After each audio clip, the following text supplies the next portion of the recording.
Selamat datang kembali di segmen analisa. Sepertinya tim dari Farhad ini agak sedikit kesel nih dengan klarifikasi terbaru yang sekaligus menandakan pencabutan sejumlah laporan, baik itu di levelnya Polda ataupun juga Polres terhadap Denny Sumargo untuk pasalnya adalah terkait dengan ujaran kebencian terhadap suku ataupun juga ras tertentu, teman-teman. Karena hari ini Denny Sumargo bertemu dengan Perhimpunan Keluarga Sulawesi Selatan dan poin-poin yang disampaikan di sini yang pertama adalah terkait dengan perdamaian tersebut. Bahkan ada salah satu sosok juga yang sangat vokal yang mengatakan bahwa ini nggak boleh nih, ini mengujar kebencian, memangnya kamu mancing-mancing dan sebagainya, emosional seperti itu. Tapi sekarang dia dengan senyum mengatakan ke Denny Sumargo, saya minta maaf, katanya. Saya minta maaf, makanya dengan permintaan maaf yang tulus ini, saya sudah melakukan pencabutan laporannya ke Polda. Begitupun juga dengan yang Polres lainnya.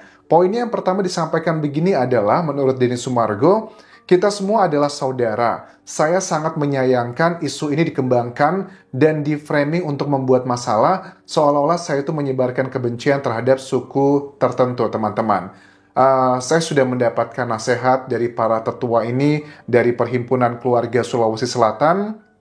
Mereka menyarankan saya untuk menahan diri, dan saya sangat menghargai itu. Tetapi mohon maaf ya, katanya, saya juga manusia biasa, saya punya siri atau harga diri, makanya saya nggak akan mundur.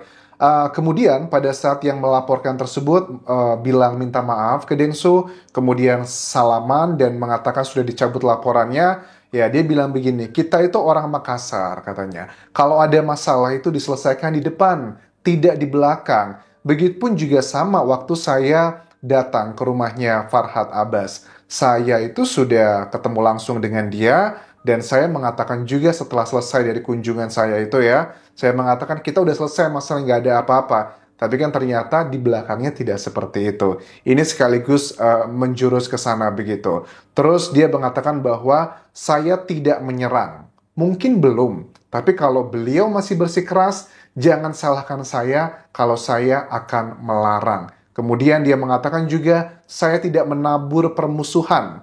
Tapi kalau ditantang, ya saya datang. Ini cuplikannya pada saat Denny mengatakan hal tersebut, teman-teman. Intinya saya tidak mau menabur apalagi namanya permusuhan. Tapi kalau ditantang, ya kita datang. Cuma kalau misalnya mau selesai baik-baik, itu udah selesai baik-baik. Oke, kalau ditantang, dia akan datang. Kalau mau diselesaikan baik-baik, ya kita selesai baik-baik. Jika saya dilaporkan, ya saya harus ada api. Pak Intei sedikit sampai ujungnya. Mantap.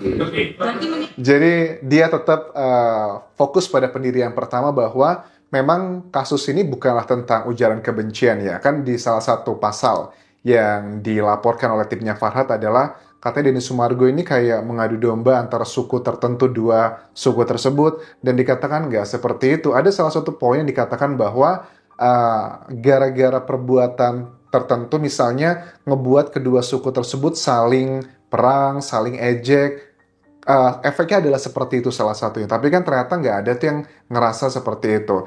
Dan Densu juga mengatakan, saya kalau ditantang itu paling pantang untuk tidak melawan begitu. Ya, alibinya dari Farhad Abbas mengatakan, saya itu mengatakan dengan kata-kata hajar atau pukul adalah terminologi yang saya buat sendiri. Hajar singkatan dari apa? HJR. Terus pukul singkatan dari apa?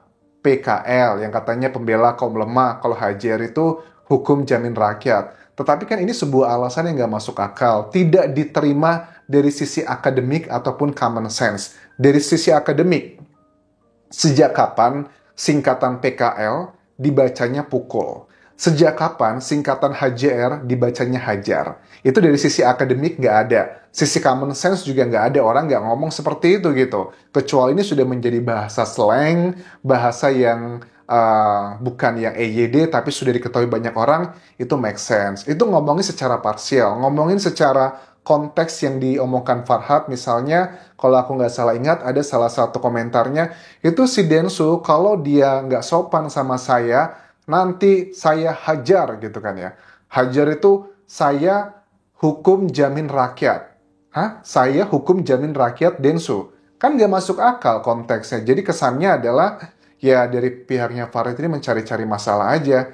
Dari segi akademik nggak masuk sih. Walaupun aku lihat di live semalam ada salah satu netizen yang ngebela bahwa begini, nggak dong Bang Farhad itu ngerti hukum anjas. Apa yang dilakukan tuh sudah tahu. Kan dia mengatakan dengan jelas di banyak wawancara, Hajar itu singkatan HJR, pukul itu adalah singkatan dari PKL. Ya nggak make sense gitu dari konteksnya, dari apa. Itu kan kayak dia mancing di air keruh ya sebenarnya untuk Denny Sumargo. Dan Densu juga ya memang mungkin awalnya kan kita ngelihat bahwa dia senyum-senyum aja, bercanda-bercanda. Tapi ternyata ini adalah teori dekonstruktif yang berlaku di sini. Apa itu? Teori ini mengatakan adalah apa yang berusaha ditampilkan di media atau di publik biasanya adalah kebalikannya. Densu di wawancara atau press conference kali ini atau bahkan di tampilan di sosial media lainnya atau media massa, dia selalu dengan senyuman, dia selalu bercanda, dia tegas tapi tetap yang nyantai gitu. Tapi ternyata ini sepertinya kebalikannya. Walaupun dia senyum di bibir, tapi di hatinya dia menyimpan kedongkolan yang luar biasa. Walaupun aku dengar juga ya, ada salah satu komentar dia pada saat dia sedang mengisi kesaksian di sebuah tempat, dia mengatakan bahwa saya memang lagi rame sekarang. Tapi jujur saya tidak ada tuh rasa takut atau rasa benci sama orang tersebut. Yang ada tuh justru malah saya ngerasa, ya saya serahkan semua ini kepada Tuhan katanya. Dan saya ngerasa sama sekali tidak ada ketakutan. Kalau saya harus masuk penjara katanya, gara-gara hal tersebut, kok saya pasrah-pasrah aja ya? Karena saya pernah mengalami fase kehidupan yang jauh lebih parah dibandingkan ini semua. Terus pada saat ditanya sama wartawan, Bang Densu ini kan sebagai seorang brand ambassador, banyak produk, bintang iklan dan macam-macam. Itu ada nggak sih kerugian materi? Dia mengatakan, adalah kerugian materi, tapi saya tuh bukan tipikal orang yang akan menceritakan hal-hal seperti itu. Biarlah itu kerugian, saya yang menanggungnya dan saya yang terima konsekuensi. Kalian masih ingat nggak waktu ada adegan, waktu si Densu datang ke tempatnya Farhad, kan dikasih minuman tuh, ada logo merek tertentu. Minum dulu Densu gitu, Bang Densu gitu kan ya. Terus Densu kan bilang, oh saya tidak minum ini, saya minumnya merek ini. Nah sebenarnya itu bukan hal yang dibuat-buat untuk promosi. Karena dalam brand ambassador, kalau kita di-hire atau dikontrak sebagai brand ambassador, kita tidak boleh kelihatan di area publik, di media terutama, kita mengkonsumsi barang lain, apalagi kompetitor. Jadi itu bukan dibuat-buat, tapi dia sudah kayak alam sadarnya ngerti banget brand ambassador itu pasti kontraknya jauh lebih mahal dibandingkan sekedar iklan. Kalau brand ambassador itu harus mengikat semuanya. Itu adalah alasannya. Kerugiannya kalau aku tangkap di sini, Denny Sumargo mungkin ada klausa ya, di beberapa kontrak-kontrak dengan iklan atau bintang tamu dan sebagainya, terutama iklan sih. Kalau dia melanggar sebuah pasal yang ada kekuatan hukum tetapnya, itu ada konsekuensi. Biasanya harus mengembalikan dana iklan dan sebagainya, itu ada. Itu beratnya menjadi seorang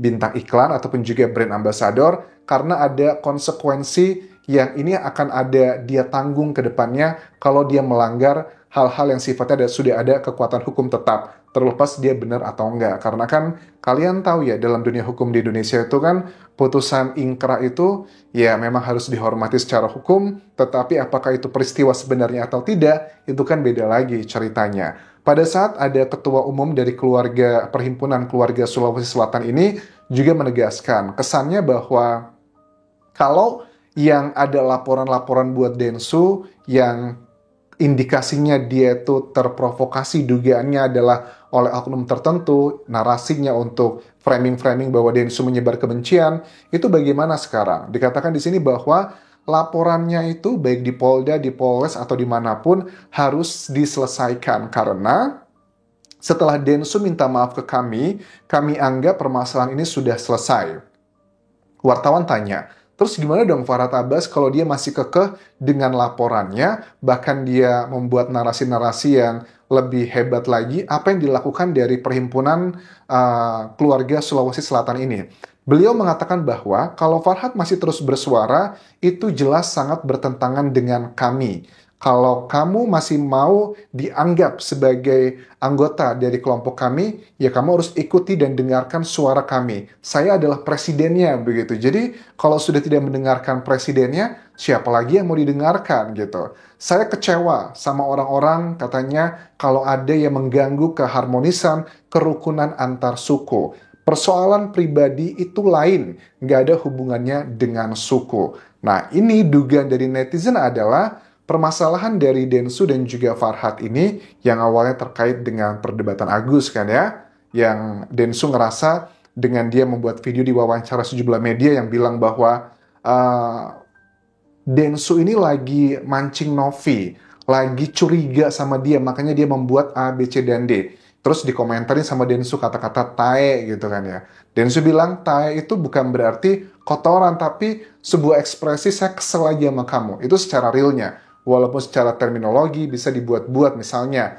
dari bahasa Korea Selatan, tae itu artinya great, adalah besar. Atau bahasa daerah, tae itu artinya sekian-sekian dan sebagainya. Itu kan bisa-bisa aja, samalah strategi yang dipakai oleh Denny Sumargo dengan Farhad menggunakan terminologi tersebut. Kalau Farhad bilangnya hajar itu HJR, pukul itu PKL, dan Denny Su juga mengatakan tae itu adalah dengan terminologi karena dia sedang berada di Korea Selatan saat itu. Jadi pada poinnya adalah menurut aku ini bukan urusan suku, agama, ras, dan budaya, tapi adalah masalah pribadi. Dan Densu mengatakan begini, kalau memang dari pihak sebelah tidak mau berdamai dan terus menyerang, ya kita lihat nanti. Saat ini saya memang tidak menyerang, tapi mungkin ini belum menyerang.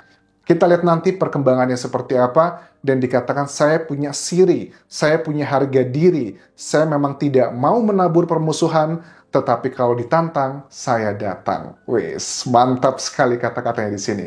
Kita lihat nanti bagaimana reaksi dari Farhad Abbas, akankah dia mencabut laporannya, ataukah dia tetap kekeh melaporkan Densu dengan pasalnya adalah yang nggak main-main.